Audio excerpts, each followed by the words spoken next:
మనం రోజు ఇంటర్నెట్‌లో ఎన్నో విషయాలు బ్రౌజ్ చేస్తూ ఉంటాం. మనం రోజు బ్రౌజ్ చేసేది, సెర్చ్ చేసేది సర్ఫేస్ వెబ్. ఇంటర్నెట్‌లో కూడా లేయర్స్ ఉంటాయి. ఇంటర్నెట్‌లో ఉండే టాప్ లేయరే ఈ సర్ఫేస్ వెబ్. సహజంగా మనకు కావాల్సిన ఇన్ఫర్మేషన్ ఉండేది ఈ సర్ఫేస్ వెబ్‌లోనే. మనం యూజ్ చేసేది ఈ సర్ఫేస్ వెబ్బే. బట్ ఇంటర్నెట్‌లో మరిన్ని లేయర్స్ ఉన్నాయి. వాటిల్లో ఒకటే డార్క్ వెబ్. డార్క్ వెబ్ అంటే ఏదో కాదు, కొన్ని వెబ్‌సైట్స్. ఈ వెబ్‌సైట్స్ కొన్ని స్పెషల్ బ్రౌజర్స్‌తో మాత్రమే ఓపెన్ చేయగలము. ఇదే ఇంటర్నెట్ యొక్క చీకటి ప్రపంచం. ప్రత్యేకమైన సాఫ్ట్‌వేర్స్, బ్రౌజర్స్‌తో మాత్రమే వీటిని యాక్సెస్ చేయగలరు. ఈ సైట్స్‌లో ఎవరైనా ఏదైనా పోస్ట్ చేయొచ్చు, అలాగే ఏదైనా సెల్ చేయొచ్చు. ఇందులో రిస్ట్రిక్షన్స్ కూడా చాలా తక్కువుంటాయి.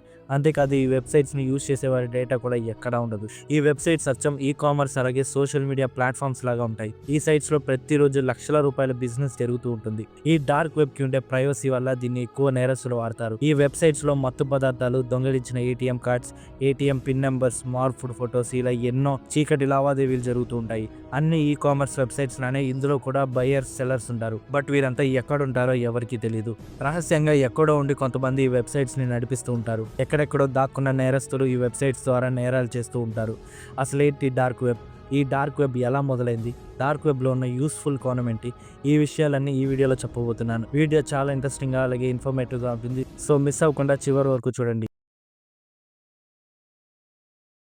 అసలు డార్క్ వెబ్ ఎలా స్టార్ట్ అయింది? డార్క్ వెబ్ ఇయర్ 2000లో స్టార్ట్ అయింది. 2000లో ఫ్రీనెట్ అనే వెబ్సైట్ రిలీజ్ అయింది. ఇదే డార్క్ వెబ్‌కి ప్రారంభం. నిజానికి ఈ ఫ్రీనెట్‌ని తయారు చేయడానికి కారణం ఒక ప్రాజెక్ట్ వర్క్. యూనివర్సిటీ ఆఫ్ ఎడిన్‌బర్గ్‌లో ఒక స్టూడెంట్ థీసిస్ ప్రాజెక్ట్‌లో భాగంగా అనానిమస్ వేలో కమ్యూనికేషన్ అలాగే డేటా షేరింగ్ కోసం ఒక వెబ్సైట్ తయారు చేయాలనుకున్నాడు. అనానిమస్ అంటే యూజర్ యొక్క నేమ్, లొకేషన్ లాంటి డీటెయిల్స్ ఏమీ ఉండవు. అలా తయారైందే ఫ్రీనెట్. ఈ ఫ్రీనెట్‌ని తయారు చేసిన ఆ student Ian Clarke. Ian Clarke ఈ నెట్వర్క్‌ని తయారు చేసింది డేటా షేరింగ్, డేటా స్టోరేజ్ అలాగే ఫ్రీడమ్ ఆఫ్ స్పీచ్ కోసం. బట్ రాను రాను ఈ ఐడియాని రాంగ్‌గా వాడటం మొదలుపెట్టారు. దీంతో అలా ఈ ఫ్రీనెట్టే డార్క్ వెబ్‌కి ప్రారంభం. ఆ తర్వాత 2002లో టార్ ప్రాజెక్ట్ స్టార్ట్ అయింది. 2008లో టార్ బ్రౌజర్ రిలీజ్ అయింది. ఈ బ్రౌజర్‌తో అనానిమస్‌గా వెబ్సైట్‌ని యాక్సెస్ చేయొచ్చు. దీంతో ఈ డార్క్ వెబ్ యొక్క యూసేజ్ ఆ సమయంలో బాగా పెరిగిపోయింది. టార్ బ్రౌజర్స్‌తో పేరు ఊరు లేని వ్యక్తులు ఈ డార్క్ వెబ్సైట్స్ విజిట్ చేయడం మొదలుపెట్టారు. అలా మొదలైన వ్యాపారం ఇప్పటికీ కొనసాగుతూనే ఉంది. ఇక ఇప్పుడు ఈ వెబ్సైట్స్ ఎలా పనిచేస్తాయో చూద్దాం. ఈ చీకటి వెబ్సైట్స్ అచ్చం మనం రోజు వాడే కామర్స్ యాప్స్ లానే పనిచేస్తాయి. వీటిలో సెల్లర్స్ అలాగే కస్టమర్స్ ఉంటారు. వీరిద్దరిని ఈ చీకటి వెబ్సైట్స్ ద్వారా వీటి నిర్వాహకులు కలుపుతారు. బయ్యర్ మత్తు పదార్థాలు లాంటివి పర్చేస్ చేస్తే డబ్బు వెబ్సైట్ నిర్వాహకులకు వెళ్తుంది. ఆ తర్వాత సెల్లర్ నుండి ప్రోడక్ట్ కస్టమర్కి అందితే నిర్వాహకులు ఆ డబ్బుని సెల్లర్కి ఇచ్చేస్తారు. ఇలా లావాదేవీలు జరుగుతూ ఉంటాయి. ప్రతి లావాదేవీలో వెబ్సైట్ నిర్వాహకులకు 2-4% కమిషన్ కూడా ఉంటుంది. ఈ చీకటి దందా అంతా ఆన్లైన్లో జరుగుతూ ఉంటుంది. దీంతో ఫిజికల్ మనీతో పడలేదు. ఫిజికల్ మనీతో అయితే ఇన్వెస్టిగేషన్ ఏజెన్సీస్కి, పోలీసులకు దొరికే అవకాశం ఉంది. మరి ఇంటర్నెట్ బ్యాంకింగ్ లేదా బ్యాంక్ అకౌంట్స్ నుండి ఆన్లైన్ ట్రాన్సాక్షన్ చేసిన బ్యాంక్స్కి, ప్రభుత్వాలకు ఈజీగా తెలిసిపోతుంది కదా అనే డౌట్ మీకు రావచ్చు. ఎస్, అలా అయితే నిజంగానే దొరికిపోతారు. అందుకే ఈ చీకటి వ్యాపారులు క్రిప్టో కరెన్సీని వాడతారు. క్రిప్టో కరెన్సీ అంటే డిజిటల్ కరెన్సీ. కంప్యూటర్ ద్వారా లావాదేవీలు జరపడానికి ఈ క్రిప్టో కరెన్సీ వాడతారు. దీనికి బ్యాంక్స్తో లేదా గవర్నమెంట్తో ఎలాంటి సంబంధం ఉండదు. ఈ కరెన్సీని ఏ బ్యాంక్ లేదా గవర్నమెంట్ ఇష్యూ చేయదు. అలాగే వీటికి ఒక ఫిజికల్ ఫామ్ అనేది కూడా ఉండదు. డాలర్కి ప్రత్యామ్నాయంగా ఈజీగా ట్రాన్సాక్షన్స్ చేయడానికి అలాగే అధిక ఇన్వెస్ట్మెంట్స్ని అట్రాక్ట్ చేయడానికి ఈ క్రిప్టో కరెన్సీని కనిపెట్టారు. ఈ క్రిప్టో కరెన్సీని ఆన్లైన్ ట్రేడింగ్ వెబ్సైట్స్లో పర్చేస్ చేయొచ్చు.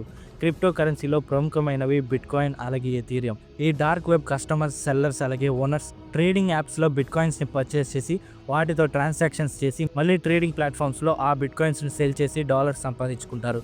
ఈ చీకటి ట్రాన్సాక్షన్స్ చేయడానికి కూడా కొన్ని ప్రత్యేక సాఫ్ట్వేర్ చూస్ చేస్తారు. ఇంటర్నెట్ మొదలైన కొత్తలో ఈ చీకటి రాజ్యాలు ఏమీ లేవు. ఈ డార్క్ వెబ్సైట్ పుట్టుక 2010 నుండి మొదలైంది. నిజానికి వీటిని స్టార్ట్ చేసేవారు కూడా టెక్నాలజీలో ఎక్స్పర్ట్స్. బట్ వారి తెలివిని చెడు మార్గంలో ఉపయోగిస్తున్నారు. ఎందుకంటే ఒక మంచి వెబ్సైట్ ప్రారంభిస్తే అది సక్సెస్ అవడానికి ఎన్నో ఏళ్ల సమయం పడుతుంది. బట్ అదే ఒక డార్క్ వెబ్సైట్ ప్రారంభిస్తే కొన్ని రోజుల్లోనే సక్సెస్ అయ్యి కోట్లు సంపాదించవచ్చు. ఇదే ఎంతో మంది సాఫ్ట్వేర్ అలాగే టెక్నాలజీ ఎక్స్పర్ట్స్ ని డార్క్ వెబ్సైట్స్ ని ప్రారంభించడానికి ఆకర్షించింది. అదే సమయంలో బిట్కాయిన్ కూడా రావడంతో ఇక వీరికి అడ్డే లేకుండా పోయింది. ఈ చీకటి రాజ్యంలో వివరాలు ఎవరికి తెలియవు అనే నమ్మకంతో ఎంతో మంది నేరగాళ్లు వారి ప్రొడక్ట్స్ ని అధిక మొత్తంలో అమ్మడానికి అలాగే ఎంతో మంది కస్టమర్స్ ఇవి కొనుక్కోవడానికి ఈ వెబ్సైట్స్ కొత్త అడ్డగా మారాయి. దీంతో ఈ చీకటి రాజ్యం విజృంభించడంతో ప్రభుత్వాలు, పోలీసులు, ఏజెన్సీలు అప్పటి నుండి వీటిని ఆపడానికి ప్రయత్నిస్తున్నారు. బట్ వీటిని ఆపడం అసాధ్యం. అసాధ్యం.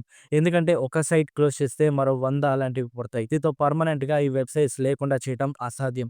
ఇక ఈ డార్క్ వెబ్‌లో ఉండే కంటెంట్ విషయానికొస్తే ఈ వెబ్‌సైట్స్‌లో దొంగిలించబడిన credit card details, bank account details, మత్తు పదార్థాలు, ఆయుధాలు, మాల్‌వేర్, హ్యాక్ చేసిన personal data, personal photos, phone numbers, account numbers ఇలా ఎన్నో ప్రొడక్ట్స్ సేల్ చేస్తూ ఉంటారు. ఇందులో సేల్ చేసే ప్రొడక్ట్స్‌కి ఎలాంటి రిస్ట్రిక్షన్స్ ఉండవు. వీటితో పాటు మనీ లాండరింగ్, సుపారీ తీసుకొని హత్యలు చేయడం లాంటి సర్వీసులు కూడా అందుబాటులోకి వచ్చాయి. ఈ డార్క్ వెబ్ వల్ల ఉన్న ముఖ్యమైన ప్రమాదం హ్యాకింగ్. డార్క్ వెబ్‌లో హ్యాకర్స్ పెద్ద పెద్ద కంపెనీస్ యొక్క డేటాని పెద్ద మొత్తంలో హ్యాక్ చేస్తారు. వీటిలో మన డేటా కూడా ఉండొచ్చు. ఈ డేటా అంతటిని ఈ హ్యాకర్స్ డార్క్ వెబ్‌లో సేల్ చేస్తారు. సోషల్ మీడియా అకౌంట్స్ పై కూడా హ్యాకర్స్ కళ్ళుంటాయి. హ్యాకింగ్ చేయడానికి కావాల్సిన మాల్‌వేర్, ఫేక్ లింక్స్ కూడా ఇక్కడ సేల్ చేస్తారు. ఈ మధ్య కాలంలో తీవ్రవాదానికి కూడా డార్క్ వెబ్ వాడుతున్నారు. తీవ్రవాదులు ఆయుధాలు, మత్తు పదార్థాల కోసం ఈ వెబ్‌సైట్స్‌ని వాడుతున్నారు. అంతేకాదు తీవ్రవాదులకు కమ్యూనికేషన్ నెట్వర్క్స్‌గా కూడా ఈ డార్క్ వెబ్‌సైట్స్ పనిచేస్తున్నాయి. నిజానికి డార్క్ వెబ్‌ని వాడేవారంతా నేరస్తులే కాదు. మంచి పద్ధతులు కూడా డార్క్ వెబ్‌ని వాడతారు. వాటిల్లో ఒకటే జర్నలిజం. వెస్టర్న్ కంట్రీస్‌లో ప్రతి ఒక్కరి మీద నిఘా ఉంటుంది. ముఖ్యంగా అమెరికా లాంటి దేశాల్లో అయితే ప్రతి ఒక్కరిపై నిఘా ఉంటుంది. జర్నలిస్ట్, పొలిటీషియన్స్‌పై ఇంకా ఎక్కువగా ఉంటుంది.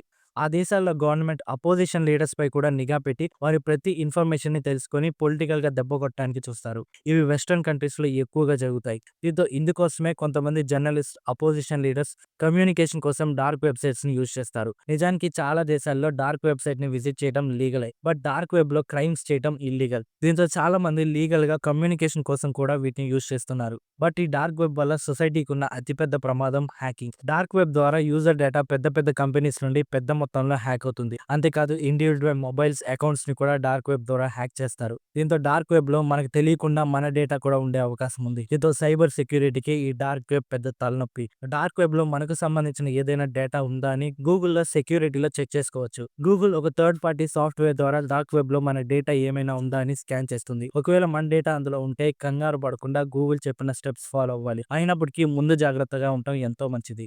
దీని గురించి మీరేమనుకుంటున్నారో ఖచ్చితంగా కామెంట్ చేయండి. So that's the story. మళ్ళీ కలుద్దాం మరొక ఇంట్రెస్టింగ్ వీడియోతో. వీడియో నచ్చితే ఖచ్చితంగా లైక్ చేసి మా ఛానల్‌ని సబ్స్క్రైబ్ చేసుకోండి. Thanks for watching.